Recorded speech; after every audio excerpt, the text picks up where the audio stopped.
Welcome to our step-by-step guide for installing the Freedom Step Sound and Impact Isolation subfloor.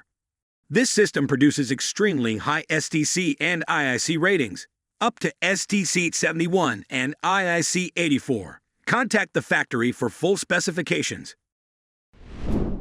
Here are the things you'll need for the installation: edge seal, adhesive, caulking gun, Freedom Step panels and inserts, plywood, mechanical fasteners, polyurethane adhesive, fastening tool, such as a screwdriver or drill.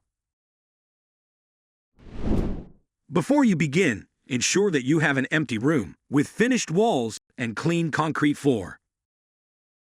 First, we have a roll of 4-inch wide, 1/4 inch thick edge seal foam. Alongside it, a caulking tube with adhesive. Apply a single bead of adhesive to the back of the edge seal strip. Next, press the foam strip against the wall, abutting the floor for a secure fit. Now lay the 2-foot by 4-foot pieces of pre-punched Freedom Step fiberglass panels onto the floor. As you proceed, place the rubber isolators, either 1 or 2 inches thick, into the pre-punched holes in the fiberglass.